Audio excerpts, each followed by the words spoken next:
Hello guys, welcome to ലാമോസ് world. അങ്ങനെ ഞങ്ങൾ അഡ്വഞ്ചർ പാർക്കിലെ കാഴ്ചകളൊക്കെ കണ്ടതിന് ശേഷം തിരിച്ച് വാഗമൺ സിറ്റിയിലേക്ക് തന്നെ പോവുകയാണ്. ആ പോകുന്ന വഴിക്ക് നമുക്ക് കാണുന്ന ഒന്നാണ് ഈ വാഗമൺ ഹിൽസ് ഗാർഡൻ. ഇതിനു മുമ്പ് ഞങ്ങൾ വാഗമണ്ണിൽ വന്നപ്പോൾ ഇവിടെ കയറിയിട്ടുള്ളത് കൊണ്ടും പിന്നെ ഇന്ന് സമയപരിധി കുറവായതുകൊണ്ടും ഇപ്പോൾ ഇതിൻ്റെ ഉള്ളിലേക്ക് നമ്മൾ പ്രവേശിക്കുന്നില്ല. നമ്മൾ നേരെ മുട്ടക്കുന്ന് പൈൻ ഫോറസ്റ്റ് വിസിറ്റ് ചെയ്യാൻ വേണ്ടി പോവുകയാണ്. പൈൻ ഫോറസ്റ്റ് എത്തുന്നതിന് മുമ്പ് ഒരു മോഡേൺ ബുൾഫാം കാണാം. അതിൻ്റെ ഉള്ളിൽ പല രാജ്യങ്ങളിൽ നിന്നുള്ള പല ഇനത്തിൽപ്പെട്ട നല്ല വലിയ വലിയ കന്നുകാലികളെ കാണാം. പക്ഷെ ഗേറ്റിങ്ങിൽ എഴുതി വെച്ചിട്ടുണ്ട് സന്ദർശകർക്ക് പ്രവേശനമില്ല എന്ന്. അങ്ങനെ പൈൻ ഫോറസ്റ്റിന്റെ ഫ്രണ്ടിലുള്ള പാർക്കിംഗ് ഏരിയയിൽ വണ്ടി പാർക്ക് ചെയ്ത് പാർക്കിംഗ് ഫീസ് ആയിട്ട് 30 രൂപയാണ്. നല്ല അത്യാവശ്യം വലിയൊരു പാർക്കിംഗ് ഏരിയ തന്നെയാട്ടോ.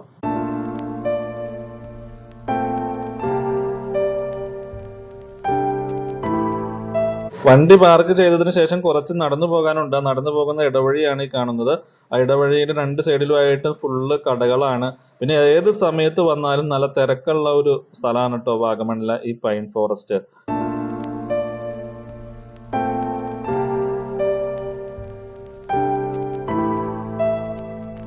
പൈൻ ഫോറസ്റ്റിലേക്ക് കയറുന്നതിന് പാസ് അടക്കണം. വലിയവർക്ക് 10ഉം കുട്ടികൾക്ക് 5ഉമാണ്.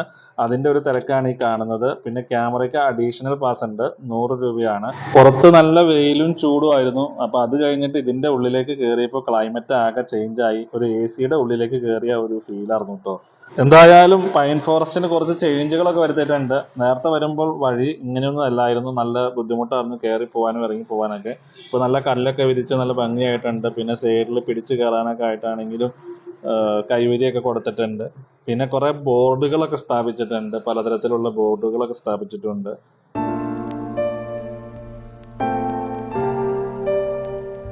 ഈ പൈൻ മരങ്ങൾ ബ്രിട്ടീഷുകാർ വെച്ച് പിടിപ്പിച്ചതാണെന്നാണ് പറഞ്ഞു കേട്ടത് കേട്ടോ. ആര് വെച്ച് പിടിപ്പിച്ചതായാലും ശരി, ഫോട്ടോഗ്രാഫി ഇഷ്ടപ്പെടുന്നവർക്ക് പറ്റിയ ഒരു സ്ഥലം തന്നെയാണ് ഈ പൈൻ ഫോറസ്റ്റ്. അത്ര മനോഹരമാണ് ഇവിടെ.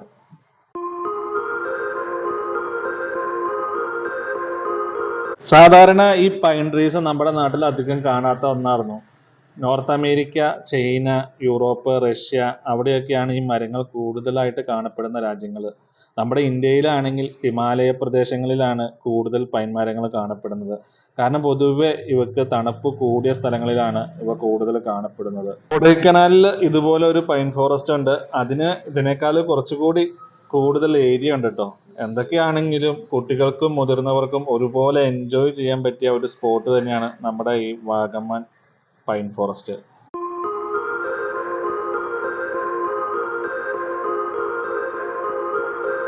പിന്നെ ഇവിടെ പുതുതായിട്ട് കുറേ ബോർഡുകളൊക്കെ സ്ഥാപിച്ചിട്ടുണ്ട്. അത് നമുക്ക് ഉപകാരപ്പെടുന്ന ഒന്ന് തന്നെയാട്ടോ. നമുക്കും നമ്മുടെ മക്കൾക്കായാലും ഉപകാരപ്പെടുന്ന ഒന്ന് തന്നെയാണ്.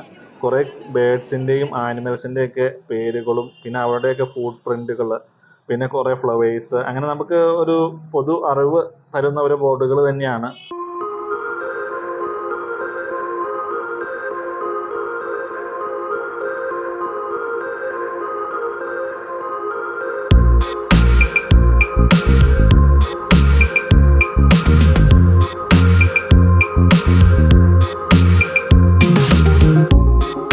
പിന്നെ ഇവിടെ ഒരു പ്രത്യേകതരം ഒരു ബോർഡ് കണ്ടു കേട്ടോ, ജന്മനക്ഷത്ര വൃക്ഷങ്ങള്. അപ്പൊ എല്ലാവരും നിങ്ങളുടെ ജന്മനക്ഷത്രമൊക്കെ നോക്കിയിട്ട് നിങ്ങളുടെ വൃക്ഷം ഏതാന്നുള്ളത് നിങ്ങൾ ഈ വീഡിയോ കണ്ടിട്ട് അതിന് കമന്റ് ഇടണം കേട്ടോ. അങ്ങനെ ഞങ്ങൾ പൈൻ ഫോറസ്റ്റിൽ നിന്ന് ഇറങ്ങി അടുത്ത വാഗമണിലെ ടൂറിസ്റ്റ് പ്ലേസ് ആയ മെഡോസിലെത്തി, മുട്ടക്കുന്നിലെത്തിയിട്ടുണ്ട്. അപ്പൊ മുട്ടക്കുന്നിലേക്ക് പ്രവേശിക്കുന്നെങ്കിൽ അതിനും പാസ് എടുക്കണം. അതിന് ഇവിടെ മുതിർന്നവർക്ക് 25ഉം കുട്ടികൾക്ക് 15ഉമാണ്. ക്യാമറയ്ക്ക് സെയിം തന്നെ 100ആണ്. അപ്പൊ നമ്മൾ കയറി വരുമ്പോൾ തന്നെ ഒരു മുന്നറിയിപ്പ് ബോർഡ് അവിടെ വെച്ചിട്ടുണ്ട്. മഴയോ മഴക്കാറോ ഇടിമിന്നലോ ഉള്ള സമയത്ത് മുട്ടക്കുന്നിൽ ടൂറിസ്റ്റുകൾ സ്റ്റേ ചെയ്യരുത്, നിൽക്കരുത് എന്ന് പറഞ്ഞൊരു മുന്നറിയിപ്പ് ബോർഡ് വെച്ചിട്ടുണ്ട്. അത് വേറൊന്നുമല്ല, മുട്ടക്കുന്നിൽ മരങ്ങളൊന്നും ഇല്ലാത്തത് കൊണ്ട് ഇടിവാള് മിന്നുമ്പോഴും ഇടി വെട്ടുമ്പോഴൊക്കെ അതിൻ്റെ പ്രത്യാഘാതം നമ്മുടെ ശരീരത്തിലേക്കായിരിക്കും പെട്ടെന്ന് സംഭവിക്കുന്നത്. അപ്പോൾ അതുകൊണ്ടാണ് അങ്ങനത്തെ ഒരു മുന്നറിയിപ്പ് കൊടുത്തിരിക്കുന്നത്. നല്ല വെയിൽ സീസൺ ആയതുകൊണ്ട് മുട്ടക്കുന്നിന് ഒരു പച്ചപ്പൊന്നുമില്ല. അതുകൊണ്ട് അത്ര ഭംഗിയായിട്ട് തോന്നുന്നില്ല. പുല്ലുകളൊക്കെ ഉണങ്ങി നിൽക്കുന്ന സമയമാണ്. ആ പച്ചപ്പുള്ളപ്പോൾ വരുമ്പോഴാണ് ആ ഭംഗി നമുക്ക് ആസ്വദിക്കാൻ കഴിയുള്ളൂ.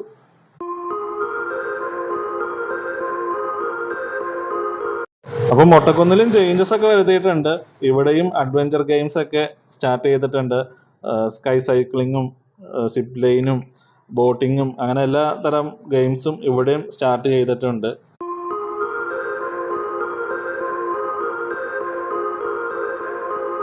ഈ കാണുന്ന ടവർ ഈ മുട്ടക്കുന്നിൽ പല സ്ഥലങ്ങളിലും കാണാം. ഇത് എന്താണെന്ന് വെച്ചാൽ ഇടിമിന്നലിൽ നിന്നുള്ള പ്രത്യാഘാതങ്ങൾ കുറയാൻ വേണ്ടി വെച്ചിരിക്കുന്നതാണ് ഈ ടവറുകൾ.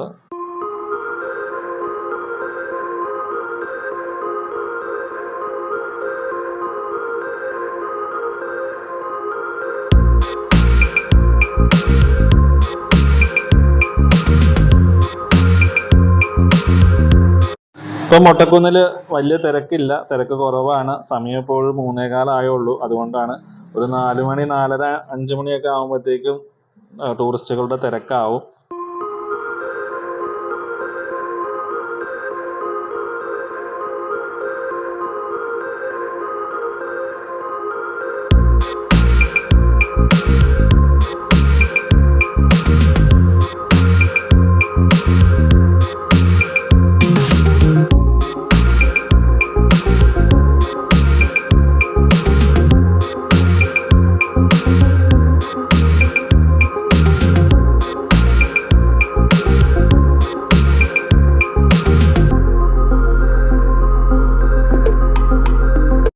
പിന്നെ നമുക്ക് അതിൻ്റെ അടുത്തായിട്ട് കുട്ടികൾക്ക് വേണ്ടി ഒരു ബോട്ടിംഗ് ഏരിയ സെപ്പറേറ്റ് ഉണ്ട്.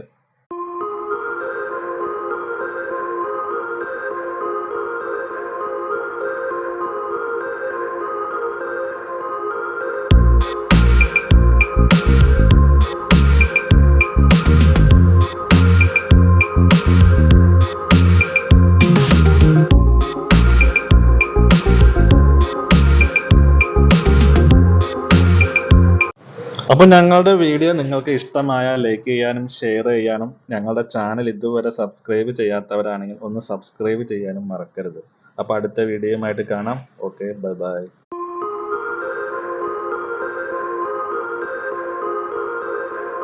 ഈ കാണുന്ന വ്യൂവിൽ തങ്ങൾപ്പാറയാണ് കാണുന്നത്. തങ്ങൾപ്പാറയിലേക്ക് ആളുകൾ കയറിപ്പോയിക്കൊണ്ടിരിക്കുന്ന ദൃശ്യമാണ് കാണുന്നത്. ഇതിപ്പോൾ നമ്മൾ മുട്ടക്കുന്നിൽ നിന്ന് കാഴ്ച കണ്ടതിന് ശേഷം നമ്മൾ തിരിച്ച് പോരുന്ന വഴിക്ക് റോഡിൽ വെച്ച് കണ്ടതാണ്.